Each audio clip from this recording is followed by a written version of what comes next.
Genesis chapter 25, verses 1 through 11. The death of Abraham. Abraham had taken another wife whose name was Keturah. She bore him Zimran, Jokshan, Medan, Midian, Ishbak, and Shua. Jokshan was the father of Sheba and Dedan. The descendants of Dedan were the Asherites, the Letushites, and the Leamites. The sons of Midian were Ephah, Epher, Hanok, Abida, and Eldah. All these were descendants of Keturah. Abraham left everything he owned to Isaac, but while he was still living, he gave gifts to the sons of his concubines and sent them away from his son Isaac to the land of the east. Abraham lived 175 years. Then Abraham breathed his last and died at a good old age, an old man and full of years, and he was gathered to his people. His sons Isaac and Ishmael buried him in the cave of Machpelah near Mamre, in the field of Ephron son of Zohar the Hittite, the field Abraham had bought from the Hittites. There Abraham was buried with his wife Sarah. After Abraham's death, God blessed his son Isaac, who then lived near Beer Lahai Roi. Genesis chapter 25, verses 12 through 18. Ishmael's sons. This is the account of the family line of Abraham's son Ishmael, whom Sarah's slave Hagar the Egyptian bore to Abraham. These are the names of the sons of Ishmael, listed in the order of their birth. Nebaioth, the firstborn of Ishmael, Kedar, Adbeel, Mibsam, Mishma, Duma, Massa, Hadad, Tema, Jetur, Naphish, and Kedemah. These were the sons of Ishmael, and these are the names of the 12 tribal rulers according to their settlements and camps. Ishmael lived 137 years. He breathed his last and died, and he was gathered to his people.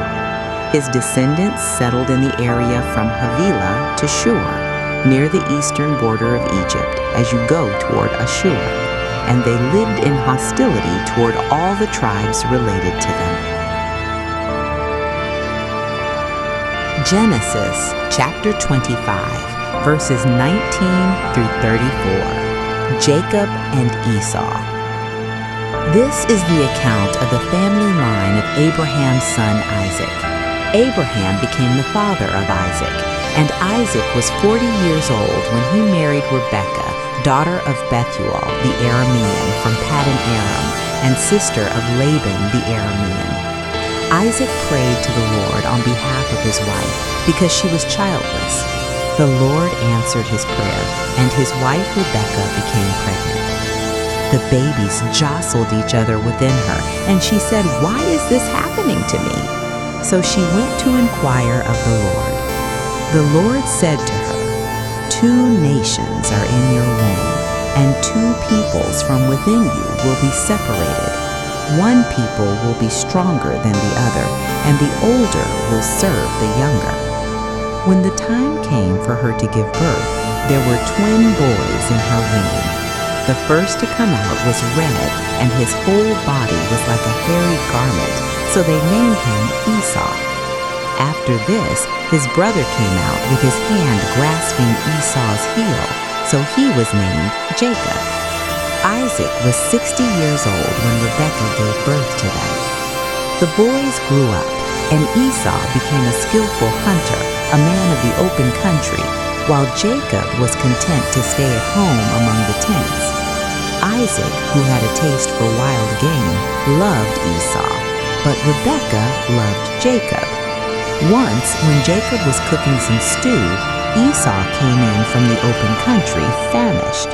He said to Jacob, "Quick, let me have some of that red stew. I'm famished."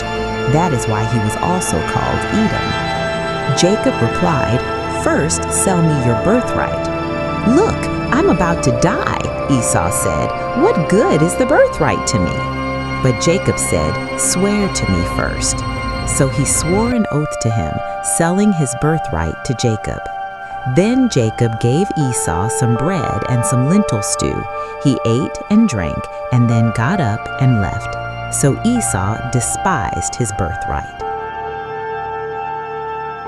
Abraham's journey came to an end, but God's promise did not. A life of faith was completed, and a legacy was passed on. From Abraham came Isaac, the son of promise. From Abraham came Ishmael, whom God also blessed and made into a nation. But Abraham was the father of more.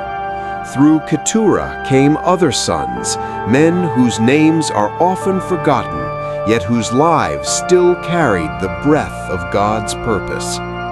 They were sent eastward, not rejected, but placed according to God's design, spreading into distant lands and peoples.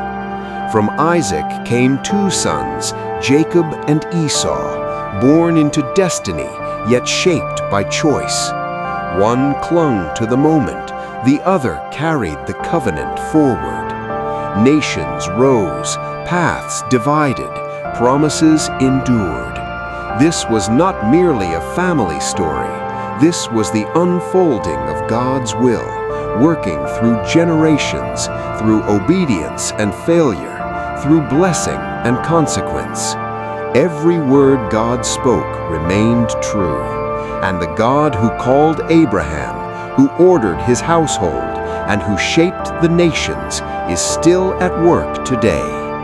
As the story continues, may we walk with faith, seek with humility, and listen with open hearts. Stay faithful, stay curious, stay in His truth. This is ArkLight Studios.